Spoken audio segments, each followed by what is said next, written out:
Start. Okay, today we'll discuss flip-flop. So flip-flop is a basic memory element. ਇਹਨੂੰ memory ਨਹੀਂ ਸਮਝ ਲੈਣਾ, ਲੇਕਿਨ ਪਰ ਇਹ ਇੱਕ ਬਿਟ ਦੇ 1 ਬਿਟ ਡਾਟਾ ਸਟੋਰ ਕਰਨ ਲਈ ਯੂਜ਼ ਹੁੰਦਾ ਹੈ। ਇਹਨੂੰ ਨਾਰਮਲ ਇੱਕ ਸਵਿਚ ਦੀ ਤਰ੍ਹਾਂ ਯੂਜ਼ ਸਮਝੋ, ਜਿਸ ਤਰ੍ਹਾਂ ਇੱਕ ਨਾਰਮਲ ਸਵਿਚ ਹੋਏ ਜਿਹੜਾ ਔਨ ਜਾਂ ਆਫ ਸਟੇਟ 'ਚ ਰਹਿ ਸਕਦਾ। Let's say this is on and this is of. ਤੁਸੀਂ ਇੱਕ ਵਾਰੀ ਔਨ ਕਰਕੇ ਛੱਡਤਾ ਅਤੇ ਉਹ ਸਵਿਚ ਮਕੈਨੀਕਲ ਸਵਿਚ ਆਪਣੇ ਆਪ ਨੂੰ ਯਾਦ ਰੱਖਦਾ ਕਿ ਮੈਂ ਔਨ ਆ ਕੇ ਆਫ ਹਾਂ, ਹੈ ਨਾ। ਤਾਂ ਇੱਕ ਬਿਟ ਡਾਟਾ 1 ਹੈ ਕਿ 0 ਹੈ, ਇਹਨੇ ਵੀ ਸਟੋਰ ਕੀਤਾ ਹੋਇਆ। This is called toggle switch. ਤਾਂ ਇੱਕ ਟੋਗਲ ਸਵਿਚ ਨੂੰ ਤੁਸੀਂ ਮਕੈਨੀਕਲ ਐਨਾਲੌਗ ਸਮਝ ਸਕਦੇ ਹੋ ਇੱਕ ਫਲਿਪ ਫਲੌਪ ਦਾ, ਠੀਕ ਹੈ। ਇਸ ਤੋਂ ਪਹਿਲੇ ਕਿ ਅਸੀਂ ਫਲਿਪ ਫਲੌਪ ਨੂੰ ਡਿਟੇਲ 'ਚ ਸਮਝੀਏ, ਥਿੰਕ ਆਫ ਇਟ ਕਿ ਜੇ ਇੱਕ ਸਵਿਚ ਹੈਗਾ ਅਤੇ ਇਹ ਅਗਰ ਮੈਂ ਔਨ ਕਰਦਾ ਤਾਂ ਆਪਣੇ ਆਪ ਆਫ ਨਹੀਂ ਹੋ ਸਕਦਾ, ਅਗਰ ਮੈਂ ਆਫ ਕਰਦਾ ਤਾਂ ਆਪਣੇ ਆਪ ਔਨ ਨਹੀਂ ਹੋ ਸਕਦਾ। ਤਾਂ ਇਹਦੀ ਇੱਕ ਬੇਸਿਕ ਪ੍ਰੋਪਰਟੀ ਇਹ ਹੈ ਕਿ ਇਹ ਇੱਕ ਸਿਚੁਏਸ਼ਨ 'ਚ ਫਸਿਆ ਹੋਇਆ, ਜਿਹੜੀ ਸਿਚੁਏਸ਼ਨ ਚੇਂਜ ਨਹੀਂ ਹੋ ਸਕਦੀ।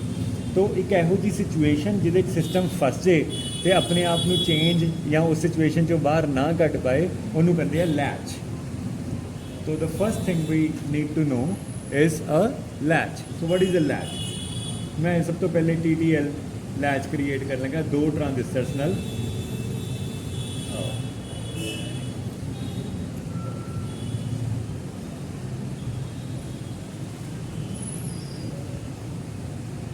मैं उन्होंने टेक्निकली ज़्यादा करैक्ट करने चक्कर च नहीं पै रहा। यह VCC सप्लाई है 1 किलो ओम 1 किलो, ठीक है।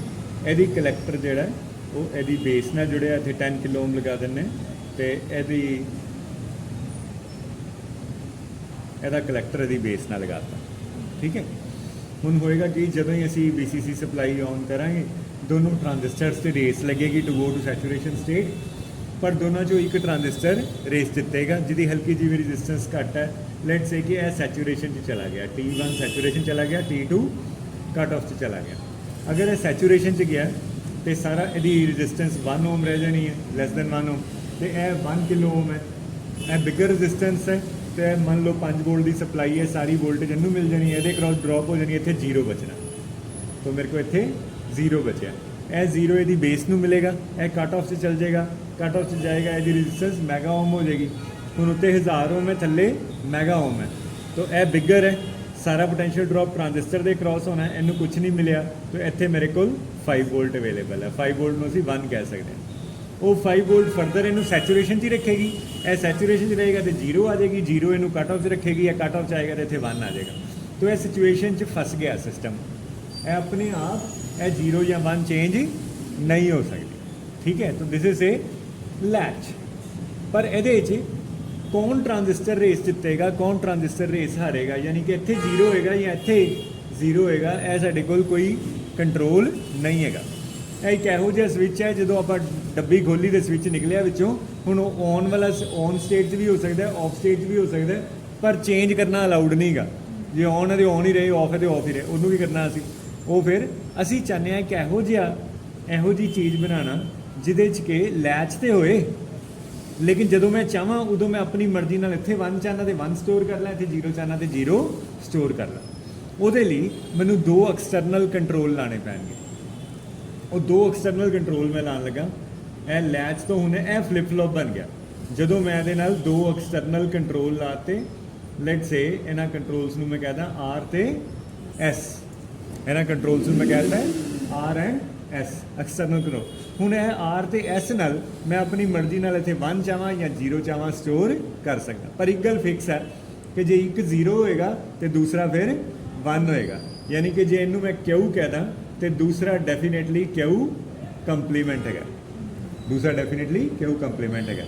तो जे मैं इत्थे 0 स्टोर करांगा ऑटोमैटिकली इत्थे 1 आ जाएगा, जे मैं इत्थे 1 स्टोर करांगा ऑटोमैटिकली इत्थे 0 आ जाएगा। जरा चेक करना मेरे कोल की सिचुएशन बनती पई है क्यू तो क्यू कंप्लीमेंट की। जे मैं 0 0 ही देवां, मैं इधरों 0 वोल्ट दी हुई है तो वो मैटर नहीं करता, जिस स्टेट ट्रांजिस्टर है उस स्टेट च रहेगा। तो ये no change, there will be no change in the values of Q and Q complement. लेकिन जे किते मैं S ਨੂੰ 1 ਤੇ R ਨੂੰ 0 ਦਿੱਤਾ, ਜਦੋਂ ਮੈਂ R ਨੂੰ 0 S ਨੂੰ 1 ਦੇਵਾਂਗਾ, ਇਹ 1 ਇਹਦੇ ਕੋਲ ਚਲਾ ਗਿਆ, ਇਹ 1 ਇਹਦੇ ਕੋਲ ਜਾਂਦੇ ਹੀ ਇਹ ਸੈਚੂਰੇਸ਼ਨ 'ਚ ਆ ਜਾਏਗਾ। ਜੇ ਇਹ ਸੈਚੂਰੇਸ਼ਨ 'ਚ ਆਏਗਾ ਤੇ ਇੱਥੇ 0 ਆ ਜਾਣਾ, ਉਹ 0 ਇਹਨੂੰ ਮਿਲਣਾ, ਉਹਨੇ ਇਹਨੂੰ ਕੱਟ ਆਫ 'ਚ ਭੇਜ ਦੇਣਾ, ਇਹ ਕੱਟ ਆਫ ਜਾਣਾ ਤੇ ਇੱਥੇ 1 ਆ ਜਾਣਾ। तो R0 S1 ਤੇ Q ਮੇਰੇ ਕੋਲ 1 ਆ ਜਾਣਾ ਤੇ Q ਕੰਪਲੀਮੈਂਟ 0 ਹੈ ਨਾ। ਦੁਬਾਰਾ ਦੇਖ ਲਓ, ਜਦੋਂ ਮੈਂ S ਨੂੰ 1 ਦਵਾਂਗਾ ਤੇ ਇਹ ਟ੍ਰਾਂजिस्टर ਸੈਚੂਰੇਸ਼ਨ ਚਲਾ ਜਾਏਗਾ, ਟ੍ਰਾਂजिस्टर ਸੈਚੂਰੇਸ਼ਨ ਜਾਏਗਾ ਤੇ ਇੱਥੇ 0 ਆ ਜਾਏਗਾ, Q ਕੰਪਲੀਮੈਂਟ 0 ਲਿਖਤਾ ਮੈਂ, ਠੀਕ ਹੈ। ਤੇ ਇਹ 0 ਤੇ ਇਧਰੋਂ 8 ਦਾ 0, ਦੋਨੋਂ ਇਹਨੂੰ 0 ਮਿਲੇ ਤੇ 0 ਮਿਲਣ ਨਾਲ ਇਹ ਟ੍ਰਾਂजिस्टर ਕੱਟ ਆਫ ਚਲਾ ਗਿਆ, ਜਿਹੜਾ ਕੱਟ ਆਫ ਜਾਂਦਾ ਉੱਥੇ 1 ਆ ਜਾਂਦਾ। तो इस कंडीशन ਨੂੰ ਕਹਿੰਦੇ ਆ ਸੈਟ ਕੰਡੀਸ਼ਨ। ਜਦੋਂ ਹੀ ਮੈਂ S ਨੂੰ 1 ਕਰਾਂਗਾ ਮੇਰੇ ਕੋਲ Q 1 ਆ ਜਾਏਗਾ, this is non as set condition, this is called set condition, ਠੀਕ ਹੈ। ਹੁਣ ਉਲਟਾ ਕਰਦੇ ਆ, R ਨੂੰ 1 ਤੇ S ਨੂੰ 0 ਕਰ ਦਿੰਦੇ ਆ। ਜੇ ਮੈਂ R ਨੂੰ 1 ਕਰਤਾ ਤੇ ਇਹਨੂੰ ਸੈਚੂਰੇਸ਼ਨ 'ਚ ਭੇਜਤਾ ਉਹਨੇ, ਇਹ ਸੈਚੂਰੇਸ਼ਨ 'ਚ ਗਿਆ ਤੇ ਇੱਥੇ ਮੇਰੇ ਕੋਲ 0 ਆ ਗਈ, ਇਹ 0 ਨੇ ਇਹਨੂੰ ਕੱਟ ਆਫ 'ਚ ਭੇਜਤਾ, ਕੱਟ ਆਫ 'ਚ ਗਿਆ ਤੇ ਇੱਥੇ 1 ਆ ਗਿਆ। ਤਾਂ Q ਮੇਰੇ ਕੋਲ 0 ਤੇ Q ਕੰਪਲੀਮੈਂਟ 1, ਇਸ ਨੂੰ ਕਹਿੰਦੇ ਆ ਰੀਸੈਟ ਕੰਡੀਸ਼ਨ, ਇਹਨੂੰ ਕਹਿੰਦੇ ਆ ਰੀਸੈਟ ਕੰਡੀਸ਼ਨ। ਕੀ ਕਿਹਾ ਹਲੇ ਤੱਕ? 0 0 ਤੇ ਨੋ ਚੇਂਜ, 0 1 ਤੇ 1। ਮੈਂ Q ਦੀ ਗੱਲ ਕਰਾਂਗਾ ਸਿਰਫ, ਠੀਕ ਹੈ। Q ਕੰਪਲੀਮੈਂਟ ਬੋਲਣ ਦੀ ਲੋੜ ਨਹੀਂ ਹੈ ਕਿਉਂਕਿ ਪਹਿਲੀ ਵਾਰੀ ਐਸੇ ਕਰਕੇ ਮੈਂ ਲਿਖਤਾ ਹੈ, ਅਦਰਵਾਈਜ਼ Q ਕੰਪਲੀਮੈਂਟ ਬੋਲਣ ਦੀ ਲੋੜ ਹੀ ਨਹੀਂ ਹੈ, ਜੋ Q ਹੈ ਉਸ ਤੋਂ ਉਲਟੀ ਹੈ ਨਾ। तो 0 0 ਤੇ ਨੋ ਚੇਂਜ, 0 1 ਤੇ 1 ਤੇ ਜੇ R 1 ਹੈ ਤੇ Q 0, ਸੈਟ ਤੇ ਰੀਸੈਟ ਪਤਾ ਲੱਗ ਗਿਆ। ਜੇ ਕਿਤੇ ਮੈਂ ਦੋਨਾਂ ਨੂੰ 5 ਵੋਲਟ ਦੇਤਾ, ਦੋਨਾਂ ਨੂੰ ਮੈਂ 5 ਵੋਲਟ ਦੇਤੀ, ਦੋਨਾਂ ਨੂੰ 1 1 ਦੇਤਾ, ਦੋਨਾਂ 'ਚ ਫਿਰ ਦੁਬਾਰਾ ਸੈਚੂਰੇਸ਼ਨ 'ਚ ਆਉਣ ਦੀ ਰੇਸ ਲੱਗ ਜਾਣੀ ਹੈ ਤੇ ਮੈਨੂੰ ਪਤਾ ਨਹੀਂ ਹੈ ਕਿ ਰੇਸ ਕਿੰਨੇ ਜਿੱਤਣੀ ਹੈ। This creates a situation of ambiguity, this creates a situation of unpredictability. There is a race between the two transistors to get to the saturation state. This is called a race condition and must be avoided at all cost. जो मर्जी हो जाए ਅਸੀਂ ਇਹਨੂੰ race condition ਨਹੀਂ ਆਉਂਦੇ ਨਹੀਂ, ਕਿਉਂ? ਕਿਉਂਕਿ ਸਾਨੂੰ ਪਤਾ ਹੀ ਨਹੀਂ ਕਿ ਹੁਣ ਉੱਥੇ 1 ਸਟੋਰ ਹੋਇਆ ਕਿ 0 ਸਟੋਰ ਹੋਇਆ। Is it okay? ਇਹ ਹੈ ਬੇਸਿਕ ਫਲਿਪ ਫਲॉप ਜਾਂ ਕਹਿ ਸਕਦੇ ਹਾਂ TTL flip flop. Done? Okay. ਜਿਸ ਤਰ੍ਹਾਂ ਅਸੀਂ ਪਹਿਲੇ ਪੜ੍ਹਿਆ ਕਿ ਅਸੀਂ ਟ੍ਰਾਂजिस्टर्स ਯੂਜ਼ ਕਰਕੇ ਇੱਕ ਫਲਿਪ ਫਲॉप ਬਣਾ ਸਕਦੇ ਹਾਂ, ਬਿਲਕੁਲ ਸੇਮ ਸਿਚੁਏਸ਼ਨ ਮੈਂ ਕ੍ਰੀਏਟ ਕਰ ਸਕਦਾ ਅਗਰ ਮੈਂ ਸਿਰਫ ਨੋਰ ਗੇਟਸ ਯੂਜ਼ ਕਰਾਂ। ਤਾਂ ਉਹਨੂੰ ਅਸੀਂ ਨੋਰ ਲੈਚ ਤੇ ਨੋਰ ਲੈਚ ਤੋਂ ਬਣਾਇਆ ਗਿਆ RS ਫਲਿਪ ਫਲॉप ਬਣਾਉਣ ਲੱਗਿਆ, ਠੀਕ ਹੈ। तो मैं कहने लगा RS flip flop using nor latch. तो याद करो नोर गेट का ट्रुथ टेबल के अंदर, नोर गेट का ट्रुथ टेबल याद है? लेट से A B ते Y 0 0 0 1 1 0 1 1। मैनू पता है कि नोर गेट च पहले और आंदा है तो फिर उसका कंप्लीमेंट होंदा है, तो जे एक भी 1 हो जाए तो और गेट की आउटपुट 1 हो जाती है पर नोर करके 0 हो जाती है, तो इतने 0 आ जाना, सिर्फ इतने ही 1 आना है ना। तो नोर गेट नू एक भी 1 मिल जाए वो इनपुट से तो वो आउटपुट 0 है। नोर गेट नू एक भी 1 मिल जाए एट इट्स इनपुट तो वो आउटपुट 0 है। दोबारा बोलने लगा यही लाइन, नोर गेट नू नोर गेट दियाँ इनपुट से किते एक भी इनपुट 1 हो जाए तो आउटपुट 0 हो जाती है। ਇਹਦਾ ਮਤਲਬ ਨੋਰ ਗੇਟ ਲਈ 1 ਕ੍ਰੂਸ਼ੀਅਲ ਹੈ, ਇਹ ਯਾਦ ਰੱਖਣਾ। ਹੁਣ ਜੋ ਮੈਂ ਬੋਲਿਆ ਨੋਰ ਗੇਟ ਲਈ 1 ਕ੍ਰੂਸ਼ੀਅਲ ਹੈ। ਆ ਦੇਖੋ, ਇਹ ਮੇਰੇ ਕੋਲ ਇੱਕ ਨੋਰ ਗੇਟ ਹੈ, ਇਹ ਦੂਸਰਾ ਨੋਰ ਗੇਟ ਹੈ, ਇਹਦੀ ਆਊਟਪੁੱਟ ਇਹਦੀ ਇਨਪੁਟ ਹੈ, ਇਹਦੀ ਆਊਟਪੁੱਟ ਇਹਦੀ ਇਨਪੁਟ ਹੈ। Let's say Q and Q compliment ਹੈ, ਠੀਕ ਹੈ। ਹੁਣ ਮੈਨੂੰ ਨਹੀਂ ਪਤਾ ਇੱਥੇ 0 ਹੈ ਕਿ 1 ਹੈ, ਤੁਸੀਂ ਕਿਸੇ ਵੀ ਚੀਜ਼ ਤੋਂ ਸ਼ੁਰੂ ਕਰ ਸਕਦੇ ਹੋ। ਮੰਨ ਲਓ ਇੱਥੇ 0 ਹੈ ਤੇ ਇੱਥੇ 1 ਹੈ, ਇਹ 0 ਇਹਦੇ ਕੋਲ ਜਾਏਗੀ, ਮੈਨੂੰ ਨਹੀਂ ਪਤਾ ਕੀ ਹੋਏਗਾ, ਪਰ ਇਹ 1 ਇਹਦੇ ਕੋਲ ਜਾ ਰਿਹਾ। ਮੈਨੂੰ ਪਤਾ ਜੇ ਇੱਕ ਵੀ 1 ਇਹਦੇ ਕੋਲ ਚਲਾ ਗਿਆ ਤੇ ਇੱਥੇ ਆਊਟਪੁੱਟ 0 ਰਹਿਣੀ ਹੈ, ਤੇ ਜੇ ਇਹ 0 ਹੈ ਤੇ ਇਹ 1 ਹੀ ਰਹਿਣਾ ਕਿਉਂਕਿ ਕੰਪਲੀਮੈਂਟ ਹੈ। ਇਹਦਾ ਮਤਲਬ ਕੀ ਹੋ ਗਿਆ ਕਿ ਜੋ ਸੀ ਉਹ ਹੀ ਰਿਹਾ। ਅਗਰ ਐਸੇ ਤਰ੍ਹਾਂ ਘੁੰਮਦਾ ਰਹੇ 0 ਇੱਧਰੋਂ ਇਹ 1 ਇੱਧਰ ਹੀ ਜਾਂਦਾ ਰਹੇ ਤੇ ਇਹ 0 ਇੱਧਰ ਆਉਂਦਾ ਰਹੇ ਤੇ ਇਹ ਵੀ ਇੱਕ ਤਰ੍ਹਾਂ ਦਾ ਲੈਚ ਹੈ ਕਿਉਂਕਿ ਇਹਦੇ ਚੋਂ ਸਿਸਟਮ ਆਪਣੇ ਆਪ ਨੂੰ ਬਾਹਰ ਨਹੀਂ ਕੱਢ ਸਕਦਾ, ਠੀਕ ਹੈ। तो इनू असी as 1 bit memory element use कर सकते हैं, पर जब तक मैं अपनी मर्जी का डाटा नहीं स्टोर किया तब तक इसका कोई फायदा नहीं। मर्जी का डाटा स्टोर करने लिए लो जी 2 इनपुट होर लगाती हैं, वो 2 इनपुट किहड़ियां हैगियां R एंड S, ਚੈੱਕ ਕਰੀਏ ਟਰੁਥ ਟੇਬਲ ਕਿਸ ਤਰ੍ਹਾਂ ਦਾ ਬਣਿਆ। ਆਰ ਐਸ ਤੇ ਕਿਊ, ਠੀਕ ਹੈ। ਕੇਅਰਫੁਲੀ ਦੇਖਣਾ। ਹੁਣ ਸਟਾਰਟਿੰਗ ਤੇ ਕੁਛ ਨਾ ਕੁਛ ਤੇ ਮੰਨਣਾ ਪੈਣਾ। ਜਦੋਂ ਮੈਂ ਸਟਾਰਟ ਕੀਤਾ ਜਾਂ ਇਹ 0 ਹੋਏਗਾ ਜਾਂ ਇਹ 1 ਹੋਏਗਾ, ਜੋ ਤੁਹਾਡਾ ਦਿਲ ਕਰਦਾ ਤੁਸੀਂ ਉਹ ਮੰਨ ਸਕਦੇ ਹੋ। ਇਹਨੂੰ ਇਸ ਤਰ੍ਹਾਂ ਹੀ ਸੋਚੋ ਕਿ ਤੁਸੀਂ ਇੱਕ ਬਾਜ਼ਾਰੋਂ ਇੱਕ ਮਕੈਨੀਕਲ ਸਵਿਚ ਖਰੀਦਿਆ, ਔਨ ਆਫ ਵਾਲਾ ਸਵਿਚ ਖਰੀਦਿਆ, ਤੇ ਡੱਬੀ ਖੋਲੀ ਤੇ ਉਹ ਸਵਿਚ ਜਾਂ ਤੇ ਔਨ ਹੋਏਗਾ ਜਾਂ ਆਫ ਹੋਏਗਾ, ਕੁਛ ਤੇ ਹੋਏਗਾ ਨਾ। ਪਰ ਤੁਸੀਂ ਕੋਈ ਜੇ ਉਹ ਆਫ ਹੈਗਾ ਤੇ ਤੁਸੀਂ ਭਾਈ ਨਾਲ ਲੜਨ ਥੋੜੀ ਚੱਲ ਜਾਂਦੇ ਹੋ, ਉਹ ਭਾਈ ਯਾਰ ਉਹ ਆਫ ਵਾਲਾ ਦੇ ਦਿੱਤਾ ਹੀ ਔਨ ਵਾਲਾ ਦੇ, ਕਿਉਂਕਿ you have goat the power to change it, ਹੈ ਨਾ। ਤੁਸੀਂ ਆਪਣੀ ਮਰਜ਼ੀ ਨਾਲ ਉਹਨੂੰ ਔਨ ਆਫ ਕਰ ਸਕਦੇ ਹੋ। ਪਰ ਜਦੋਂ ਤੁਸੀਂ ਡੱਬੀ ਉਹਦਾ ਬਾਕਸ ਖੋਲਿਆ ਸੀ, ਉਹਦੇ 'ਚ ਉਹ ਔਨ ਜਾਂ ਆਫ ਕਿਸੇ ਵੀ ਸਟੇਟ 'ਚ ਹੋ ਸਕਦਾ ਸੀ। That doesn't matter. ਉਹ ਇਨੀਸ਼ੀਅਲ ਕੰਡੀਸ਼ਨ ਮੈਟਰ ਨਹੀਂ ਕਰਦੀ ਐਜ਼ ਲੌਂਗ ਐਜ਼ ਕਿ ਉਹ ਸਵਿਚ ਬਾਅਦ 'ਚ ਤੁਹਾਡੀਆਂ ਇਨਪੁਟਸ ਦੇ ਅਕੋਰਡਿੰਗ ਕੰਮ ਕਰਦਾ ਹੋਵੇ। ਤਾਂ ਮੈਂ ਕੁਝ ਵੀ ਮੰਨ ਕੇ ਚੱਲਦਾ ਪਿਆ, ਮੈਂ ਸ਼ੁਰੂ ਤੇ ਇਹਨੂੰ 0 ਮੰਨ ਲਿਆ ਤੇ ਇਹਨੂੰ ਮੈਂ 1 ਮੰਨ ਲਿਆ, ਠੀਕ ਹੈ। ਤੇ ਹੁਣ ਮੈਂ ਪਹਿਲੇ R ਨੂੰ ਵੀ 0 ਤੇ S ਨੂੰ ਵੀ 0 ਦੇਣਾ। R 0 S 0 ਚੈੱਕ ਕਰ ਰਹੇ ਹਾਂ ਕੀ ਹੋਏਗਾ। ਦੇਖੋ ਵੀ ਇੱਧਰੋਂ ਦੇ 0 ਹੀ ਆ ਰਿਹਾ। ਫਿਰ ਕਿਤੇ ਤੋਂ ਡਿਸਕਸ਼ਨ ਸ਼ੁਰੂ ਕਰੀਏ ਜਿਹਨੂੰ 1 ਮਿਲਦਾ ਪਿਆ, ਕਿਉਂਕਿ ਨੋਰ ਗੇਟ ਲਈ 1 ਕਰੂਸ਼ੀਅਲ ਹੈ। ਇਹ 1 ਇੱਥੇ ਹੈਗਾ ਸੀ, ਇਹ 1 ਇਹਦੇ ਕੋਲ ਗਿਆ, ਇਹ 1 ਇਹਦੇ ਕੋਲ ਗਿਆ, ਇੱਧਰੋਂ 0 ਆਇਆ, 0 ਤੇ ਇੱਧਰੋਂ 1, 0 + 1 1, ਕੰਪਲੀਮੈਂਟ ਨੇ ਕਰਤਾ 0, ਇਹ 0 ਇੱਥੇ ਗਿਆ, ਇੱਧਰੋਂ 0 ਤੇ ਇੱਧਰੋਂ ਵੀ 0, 0 + 0 0, ਕੰਪਲੀਮੈਂਟ ਨਾਲ ਹੋ ਗਿਆ 1। तो this is what no change condition, this is what no change condition.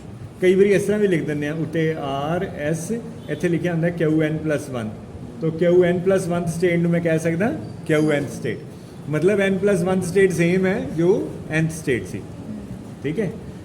अच्छा, उस तो बाद आ जाइए लेट से आर 0 है तो एस 1 है, आर 0 एस 1, ਜਦੋਂ ਹੀ ਮੈਂ ਇਹਨੂੰ 1 ਦਿੱਤਾ ਨਾ, ਇਹ 0 ਇਧਰੋਂ ਮੇਰੇ ਕੋਲ ਕੀ ਆ ਰਿਹਾ 0 ਤੇ ਇਧਰੋਂ ਆਇਆ 1, 0 + 1 1, ਕੰਪਲੀਮੈਂਟ ਨਾਲ 0, ਇਹ 0 ਇੱਧਰ ਚਲਾ ਗਿਆ, 0 + 0 0, ਕੰਪਲੀਮੈਂਟ ਨਾਲ 1।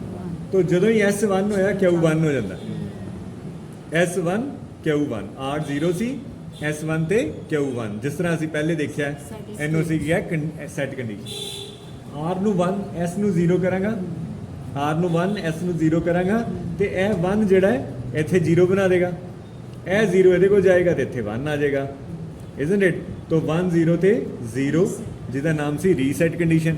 ਤੇ ਜੇ ਮੈਂ 1 1 ਕਰਦਾ ਤੇ ਅਗੇਨ ਦਿਸ ਇਜ਼, ਕਿਉਂਕਿ ਇਹਦੇ ਅੰਦਰ ਵੀ ਤੇ ਅਲਟੀਮੇਟਲੀ ਟ੍ਰਾਂਸਫਰ ਹੈ। ਇਹ ਨੋਰ ਗੇਟ ਕਹਿੰਦਾ ਪਿਆ ਕਿ ਮੈਂ 0 ਕ੍ਰੀਏਟ ਕਰਨਾ ਕਿਉਂਕਿ ਮੈਨੂੰ 1 ਮਿਲ ਗਿਆ, ਇਹ ਕਹਿੰਦਾ ਮੈਂ 0 ਕ੍ਰੀਏਟ ਕਰਨਾ ਕਿਉਂਕਿ ਮੈਨੂੰ 1 ਮਿਲ ਗਿਆ। ਦੋਨਾਂ 'ਚ ਲੱਗਣੀ ਹੈ ਰੇਸ, ਸਾਨੂੰ ਪਤਾ ਨਹੀਂ ਕਿੰਨੇ ਜਿੱਤਣੀ ਹੈ ਉਹ ਰੇਸ।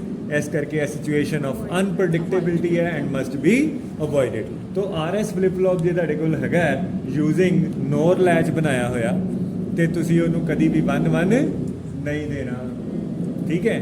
ਦੂਜਾ ਬੰਦਾ ਕਹਿੰਦਾ ਸਰ ਇਹ ਕਿਹੜੀ ਵੱਡੀ ਗੱਲ ਹੈ, ਮੈਂ ਸੇਮ ਚੀਜ਼ ਨੈਂਡ ਲੈਚ ਨਾਲ ਕ੍ਰੀਏਟ ਕਰ ਦਿੰਦਾ, ਤੋ ਹੈਗਾ RS ਫਲਿਪ ਫਲੌਪ ਹੀ ਹੈ, RS ਫਲਿਪ ਫਲੌਪ, ਲੇਕਿਨ ਇਸ ਵਾਰੀ ਮੈਂ ਉਹਨੂੰ ਬਣਾਉਂਗਾ using NAND latch, using NAND latch. NAND latch 'ਚ ਕੀ ਬਣੇਗਾ ਜੀ, ਨੈਂਡ ਗੇਟ ਦਾ ਟਰੁਥ ਟੇਬਲ ਯਾਦ ਕਰੋ, ਉਹਨੂੰ ਇੱਕ ਵੀ 0 ਮਿਲ ਜਾਏ ਉਹਦੀ ਆਊਟਪੁੱਟ 1 ਹੋ ਜਾਂਦੀ ਹੈ, ਕਿਉ ਕੰਪਲੀਮੈਂਟ ਕੀ ਹੋ ਜਾਂਦਾ ਹੈ, ਜੇ ਉਹਨੂੰ ਇੱਕ ਵੀ ਇਨਪੁਟ 0 ਮਿਲ ਜੇ ਤੇ ਉਹਦੀ ਆਊਟਪੁੱਟ 1 ਹੋ ਜਾਂਦੀ ਹੈ, ਠੀਕ ਹੈ। ਤੋ ਉਹਦੇ 'ਚ ਅਸੀਂ ਸੋਚਣਾ ਹੀ ਨਹੀਂ ਹੈ, ਮੰਨ ਲਓ ਉਹੀ R ਤੇ S ਹੈ ਤੇ ਕਿਉ ਤੇ ਕਿਉ ਕੰਪਲੀਮੈਂਟ ਹੈ, ਸ਼ੁਰੂ ਤੇ ਕੁਛ ਨਾ ਕੁਛ ਤੇ ਹੋਏਗਾ, ਇਹਨੂੰ ਮੈਂ 0 ਇਹਨੂੰ 1 ਮੰਨ ਲਿਆ, ਜਰਾ ਇੱਥੋਂ ਹੀ ਇਹਦਾ ਟਰੁਥ ਟੇਬਲ ਨਾਲ ਨਾਲ ਬਣਾਈ ਜਾਂਦੇ R S ਤੇ ਕਿਉ, ਠੀਕ ਹੈ। ਮੈਂ ਮੰਨ ਲਓ ਲਿਖ ਦਿੰਦਾ QN + 1। ਹੁਣ ਇਹ ਨੋ ਨੈਂਡ ਗੇਟ ਵਾਸਤੇ ਕ੍ਰੂਸ਼ੀਅਲ ਕੀ ਹੈ 0, ਤਾਂ ਡਿਸਕਸ਼ਨ ਉੱਥੋਂ ਸ਼ੁਰੂ ਕਰਨੀ ਹੈ ਜਿਹਨੂੰ 0 ਮਿਲਦਾ ਪਿਆ, 0 ਇਹਨੂੰ ਮਿਲ ਗਿਆ ਆਊਟਪੁੱਟ 1 ਆ ਗਈ, 1 ਇਹਨੂੰ ਮਿਲ ਗਿਆ ਆਊਟਪੁੱਟ 0 ਆ ਗਈ। ਤਾਂ 0 0 ਤੇ ਉਹ ਸੌਰੀ ਹਲੇ ਇਹਨੂੰ ਦੋਨਾਂ ਨੂੰ 0 ਦੇ ਦਿੱਤਾ, I am really very sorry, 0 0 ਤੇ ਕੀ ਹੋਣਾ, ਦੋਨਾਂ ਨੂੰ 0 ਮਿਲ ਗਿਆ। ਸਾਨੂੰ ਪਤਾ ਹੈ ਕਿ ਨੈਂਡ ਗੇਟ ਨੂੰ ਇੱਕ ਵੀ 0 ਮਿਲ ਜੇ ਤੇ ਉਹਦੇ 'ਚ ਆਊਟਪੁੱਟ 1 ਹੁੰਦੀ ਹੈ, ਤੇ ਇਹ ਦੋਨੋਂ ਨੈਂਡ ਗੇਟ ਆਪਣੀ ਆਊਟਪੁੱਟ 1 ਕ੍ਰੀਏਟ ਕਰਨ ਦੇ ਚੱਕਰ 'ਚ ਪੈ ਗਏ, ਤੇ ਉਹਦੇ 'ਚ 0 0 ਰੇਸ ਕੰਡੀਸ਼ਨ ਹੈਗੀ ਹੈ। ਜਿਸ ਤਰ੍ਹਾਂ ਨੋਰ ਲੈਚ 'ਚ 1 1 ਰੇਸ ਕੰਡੀਸ਼ਨ ਸੀ, ਇਹਦੀ 0 0 ਰੇਸ ਕੰਡੀਸ਼ਨ ਹੈਗੀ ਹੈ। ਇੱਥੇ ਮੇਰੇ ਕੋਲ ਸ਼ੁਰੂ ਤੇ ਮੰਨ ਲਓ 0 ਹੈ ਤੇ ਇੱਥੇ ਮੇਰੇ ਕੋਲ 1 ਹੈ, ਤੇ ਹੁਣ ਅੱਗੇ ਆਪਾਂ ਡਿਸਕਸ਼ਨ ਸ਼ੁਰੂ ਕਰਦੇ ਹਾਂ। R ਨੂੰ ਮੈਂ ਦਿੱਤਾ 0 ਪਰ S ਨੂੰ ਦਿੱਤਾ ਮੈਂ 1, ਜਦੋਂ ਹੀ ਮੈਂ ਇਹਨੂੰ ਆਰ ਨੂੰ 0 ਦਿੱਤਾ, ਇਹਨੂੰ ਇੱਕ 0 ਮਿਲ ਗਈ ਹੈ, ਇੱਕ 0 ਮਿਲੀ ਤੇ ਇੱਥੇ ਆਊਟਪੁੱਟ ਮੇਰੇ ਕੋਲ 1 ਹੋ ਗਿਆ। ਇਹ 1 ਇੱਥੇ ਗਿਆ ਤੇ 1 into 1 1 ਤੇ ਕੰਪਲੀਮੈਂਟ ਨਾਲ 0 ਬਣ ਗਿਆ। तो जो मेरे को R 0 है S 1 है, उदो मेरे को Q 1 है। इनू असी की क्या सैट कंडीशन चेक करके देख लो, ठीक है ना। R 0 ते जो ये को 0 आया, इत्थे मेरे को 1 आ गया, Q मेरे को 1 हो गया, तो जो 1 इत्थे आ गया तो इत्थे मेरे को 0 हो गया। इस तरह जे मैं S नू 0 ते R नू 1 करदा, हुण डिस्कशन कित्थों शुरू करांगा, इहदे तो इनू 0 मिले, इहदी आउटपुट 1 हो गई, यह 1 इहदे को गया, 1 into 1 1 कंप्लीमेंट नाल 0 हो गया। तो 1 0 तो मेरे को यह 0 आ जाना, जिन्हों असी रीसैट कंडीशन करने, ठीक है। तो ये जे मैं 1 1 करदा, R equal to 1 S equal to 1, दोनों 1 देना। हुण इधरों तो 1 नहीं आ रहा, फिर देखना पेगा पिछे आउटपुट तो की आ रहा। हुण इत्थे मेरे को 1 है, 0 किनू मिल रहा, यह मेरे को इत्थे लास्ट स्टेट है 0 गया सी, यह 0 इनू मिलिया, जिन्हों 0 मिलिया तो इत्थे मेरे को 1 रह गया, यह 1 इनू मिलिया तो 1 into 1 नाल 0 रह गया, मतलब नो चेंज, 0 का 0 रहा, 1 का 1 रहा। उन्होंने लिखने का तरीका की है, जिस तरह एक तो तरीका है तो यही लिख सकते सी NC नो चेंज, है ना, या इतने लिख देने QN, N plus 1th state is same as nth state, this is another way of writing down as no change। तो यह है जी basic RS flip flop using NOR latch, using NAND latch, तो यह पहले असी किया using ट्रांजिस्टर्स, ठीक है। हुण असी इहदे अगे जोड़ांगे टाइमिंग सर्किट्स, या सिंपली मैं कहूँगा असी जोड़ांगे क्लॉक। तो लेट अस सी। सो असी यह तो देख लिया कि साडे कोल RS फ्लिप फ्लॉप की की सर्किट डायग्राम है, पर याद रखो कि एक फ्लिप फ्लॉप सिर्फ एक मैमरी एक बिट नूं याद करने लिए है, जबकि एक्चुअल ਜਦੋਂ मैं कोई सर्किट ना डील करांगा मेरे को large number thousands rather millions of flip flops हो सकते हैं ਜਿਹੜੇ कि डील करते होण डाटा नाल। तो असी उन्हां सारिਆਂ 'ਚ सिंक्रनाइजेशन भी क्रिएट करना चाहते हैं। सिंक्रनाइजेशन का मतलब है कि वो फ्लिप फ्लॉप अपनी मर्जी ਨਾਲ ਜਦੋਂ भी R ਤੇ S बदल जान, वो अपनी आउटपुट ना बदलन, कोई उन्होंने क्लॉक इनपुट मिले, एक टाइम मिले, जो टाइम आए तो उदों ही वो अपनी इनपुट नूं और अपनी आउटपुट नूं बदलन। यानी R ते S बदल भी जाए भी आउटपुट चेंज ना होए जब तक के प्रॉपर क्लॉक पल्स नहीं आई, ठीक है।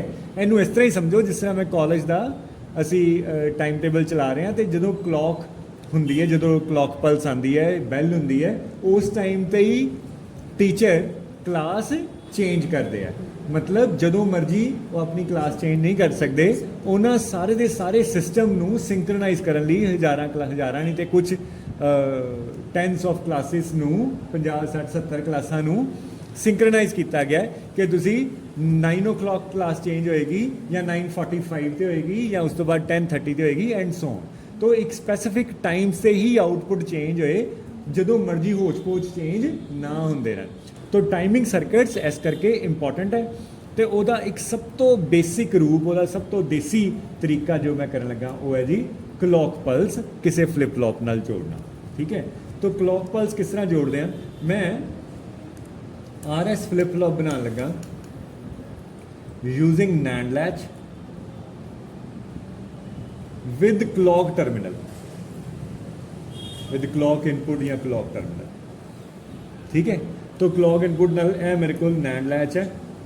हुण तो बाद जदों भी मैं फ्लिप फ्लॉप्स नाल गल करदा होवांगा, जब तक मैं स्पैसीफिकली कहां ना मैं NAND लैच ही वरतदा होवांगा, मतलब बाय डिफॉल्ट मैं NAND लैच वरतांगा। सारा कुछ NOR लैच नाल भी उस तरह किया जा सकता, पर हुण असी हर वारी दो वारी नहीं करना, असी बाय डिफॉल्ट हुण तो NAND लैच नूं एक्सैप्ट कर लिया। तो जदों मैं स्पैसीफिकली कहां यूजिंग NOR लैच, फिर ही NOR लैच की गल होई, ठीक है जी। एल ए मेरे को क्लॉक पल्स में एक होर जोड़ती है, इत्थे एक मेरे को कंटीन्यूअस स्केयर पल्स आ रही है, यह मेरे को 2 इनपुट है, ठीक है। ए एस है, ए आर है, R dash S dash. ए अंदरला फ्लिप फ्लॉप तो वही है, देखो पहचानो पिछले वाला ही है ना, RS फ्लिप फ्लॉप भी है, तो क्यू ते क्यू कंप्लीमेंट। लेकिन हुण इत्थे नाल एक एडिशनल क्लॉक इनपुट है। मज़ेदार गल है कि जे क्लॉक 0 हुई ना, जे क्लॉक 0 हुई ਤੇ ਇੱਥੇ ਦੋਨਾਂ ਨੂੰ 0 0 ਮਿਲ ਜਾਏਗਾ ਤੇ NAND ਗੇਟ ਨੂੰ ਇੱਕ ਵੀ 0 ਮਿਲ ਜੇ ਉਹਦੀ ਆਊਟਪੁੱਟ 1 ਹੋ ਜਾਂਦੀ ਹੈ ਤੇ ਇਹਨਾਂ ਦੋਨਾਂ ਨੂੰ 1 1 ਮਿਲ ਜਾਏਗਾ ਤੇ ਯਾਦ ਕਰੋ NAND ਲੈਚ ਵਾਲੇ RS ਫਲਿਪ ਫਲॉप ਦੀ 1 1 ਨੋ ਚੇਂਜ ਕੰਡੀਸ਼ਨ ਹੈਗੀ ਹੈ RS flip flop using NAND latch ਵਾਲੇ ਦੀ 1 1 ਨੋ ਚੇਂਜ ਕੰਡੀਸ਼ਨ ਹੈਗੀ ਹੈ ਇਹਦਾ ਮਤਲਬ ਜਦ ਤੱਕ ਕਲੌਕ ਮੇਰੇ ਕੋਲ 0 ਰਹੇਗੀ ਇਹ R ਤੇ S ਨੂੰ ਤੁਸੀਂ ਜਿੰਨਾ ਮਰਜ਼ੀ ਬਦਲਦੇ ਰਹੋ ਅੰਦਰ ਵਾਲੇ ਫਲਿਪ ਫਲॉप ਦੇ R ਤੇ S ਨੂੰ 1 1 ਮਿਲਣਾ ਹੈ ਤੇ ਇੱਥੇ ਨੋ ਚੇਂਜ ਹੀ ਰਹਿਣਾ ਹਾਂ ਜੇ ਮੈਂ ਇੱਥੇ ਇਹਨੂੰ 1 ਕਰਦਾ ਤੇ ਹੁਣ ਮੇਰੇ ਕੋਲ 4 ਆਪਸ਼ਨਸ ਹੋ ਸਕਦੀਆਂ 0 0 0 1 1 0 1 1 तो मैं करके देखदा एक मेरे को क्लॉक इनपुट आ गई है R है S है ਤੇ Q है ठीक है जे मेरे को क्लॉक 0 है ਇਹ ਜੋ ਮਰਜ਼ੀ ਹੋਣ ਇਹਨੂੰ ਕੀ ਕਹਿੰਦੇ ਹੁੰਦੇ ਆ ਡੋਂਟ ਕੇਅਰ ਇਹਨੂੰ ਕੀ ਅਸੀਂ ਕਹਿੰਦੇ ਆ ਡੋਂਟ ਕੇਅਰ ਜੇ ਕਲੌਕ ਹੀ 0 ਹੈ ਨਾ ਤੇ don't care about the values of R and S ਦੀ output there will be no change in the output Q ਹਾਂ ਜੇ ਕਲੌਕ ਮੇਰੇ ਕੋਲ 1 ਹੈ ਤੇ ਚਾਰ ਗੱਲਾਂ ਹੋ ਸਕਦੀਆਂ ਕਿਹੜੇ ਕਿਹੜੀ 0 0 0 1 1 0 1 1 0 0 0 1 1 0 1 1 ਹੁਣ ਜਦੋਂ ਮੈਂ 0 0 ਦਵਾਂਗਾ ਇਹ ਚੈੱਕ ਕਰਕੇ ਦੇਖਣਾ R ਵੀ 0 है S भी 0 है क्लॉक हैगी है 1 ठीक है मेरे को की आना है 1 इंटू 0 0 कंप्लीमेंट नाल 1 0 इंटू 0 0 कंप्लीमेंट नाल 1 तो अंदरले फ्लिप फ्लॉप ਨੂੰ फिर 1 1 मिल गया 1 1 मिल गया तो नो चेंज आ गया ना तो 0 0 नो चेंज ਹੁਣ ਕੀ ਮਜ਼ੇਦਾਰ ਗੱਲ ਹੋਗੀ ਪਹਿਲੇ 0 0 ਰੇਸ ਕੰਡੀਸ਼ਨ ਸੀ ਪਰ ਹੁਣ ਬਾਹਰ ਵਾਲੇ 0 0 ਦੀ नो चेंज आ गया ਤੇ ਬਾਕੀ ਗੱਲਾਂ ਉਹ ਹੀ ਜਦੋਂ S1 ਹੈ ਤੇ Q1 ਹੈ R1 ਹੈ ਤੇ Q0 ਹੈ 1 1 ਤੇ ਰੇਸ ਕੰਡੀਸ਼ਨ ਤੋਂ ਜਦੋਂ ਮੈਂ ਕਲੌਕਿੰਗ ਕਰਤੀ ਨਾ ਕਲੌਕਿੰਗ ਨਾਲ ਇੱਕ ਐਡੀਸ਼ਨਲ ਕੰਪਲੀਮੈਂਟ ਹੋ ਰਿਹਾ ਨਾ ਇੱਕ ਐਡੀਸ਼ਨਲ ਕੰਪਲੀਮੈਂਟ ਹੋਣ ਕਰਕੇ ਕੀ ਹੋ ਗਿਆ 0 0 ਤੇ 1 1 ਵਾਲੀ ਸਿਚੁਏਸ਼ਨ ਆਪਸ ਵਿੱਚ ਬਦਲ ਗਈ ਹੈ ਜੇ ਇੱਥੇ 0 0 ਰੇਸ ਕੰਡੀਸ਼ਨ ਹੈ ਇੱਥੇ 0 0 ਨੋ ਚੇਂਜ ਹੈ ਇੱਥੇ 1 1 ਨੋ ਚੇਂਜ ਹੈ ਇੱਥੇ 1 1 ਰੇਸ ਕੰਡੀਸ਼ਨ ਆ ਗਈ ਹੈ ਤੁਸੀਂ ਕਹੋਗੇ ਸਰ RS ਤੇ ਸੈੱਟ ਤੇ ਰੀਸੈਟ ਨਹੀਂ ਬਦਲਿਆ ਬਦਲ ਗਿਆ ਸੀ ਪਰ ਅਸੀਂ ਨਾਮ ਬਦਲਤੇ ਅੰਦਰ ਵਾਲੇ ਦਾ ਨਾਮ ਜਿਹੜਾ R' ਸੀ ਉਹਦੇ ਸਾਹਮਣੇ ਵਾਲੇ ਨੂੰ ਮੈਂ S ਕਹਿਤਾ ਤੇ S ਵਾਲੇ ਦਾ ਨਾਮ ਮੈਂ R' ਕਹਿਤਾ ਤਾਂ ਕਿ ਸੈੱਟ ਰੀਸੈਟ ਕੰਡੀਸ਼ਨ ਨੂੰ ਮੈਂ ਸਟੈਂਡਰਡਾਈਜ਼ ਬੋਲ ਸਕਾਂ ਤਾਂ ਇਹ ਮੇਰੇ ਕੋਲ Q1 ਸੈੱਟ ਕੰਡੀਸ਼ਨ ਹੈ ਇਹ ਮੇਰੇ ਕੋਲ ਰੀਸੈਟ ਕੰਡੀਸ਼ਨ ਹੈ ਇਜ਼ ਦੈਟ ਓਕੇ ਤਾਂ ਇਹ ਮੇਰੇ ਕੋਲ ਕੀ ਬਣ ਗਿਆ ਕਲੌਕਡ RS ਫਲਿਪ ਫਲॉप ਕਲੌਕਡ RS ਤਾਂ ਇਹ ਮੋਸਟ फ्रीकुएंटली यूज होने वाला ट्रुथ टेबल ਹੁਣ ਮੇਰੇ ਕੋਲ ਤਿਆਰ ਹੋ ਗਿਆ ਇਹਨੂੰ ਮੈਂ ਬੜੇ ਚੰਗੀ ਤਰ੍ਹਾਂ ਆਪਣੇ ਦਿਮਾਗ 'ਚ ਬਿਠਾ ਲੈਣਾ ਹੈ ਕਲੌਕ 0 ਤੇ ਮੇਰੇ ਕੋਲ ਕਲੌਕ 0 ਤੇ ਨੋ ਚੇਂਜ ਹੈ ਤੇ ਕਲੌਕ 1 ਹੈ ਤੇ 0 0 ਮੇਰੇ ਕੋਲ ਨੋ ਚੇਂਜ ਹੈ 1 1 ਮੇਰੇ ਕੋਲ ਰੇਸ ਕੰਡੀਸ਼ਨ ਹੈ S1 ਹੈ ਤੇ ਸੈਟ ਕੰਡੀਸ਼ਨ ਹੈ ਯਾਨੀ Q1 ਹੈ ਤੇ R1 ਹੈ ਤੇ ਰੀਸੈਟ ਕੰਡੀਸ਼ਨ ਹੈ ਯਾਨੀ ਕਿ Q0 ਹੈ ਡਨ ਬਸ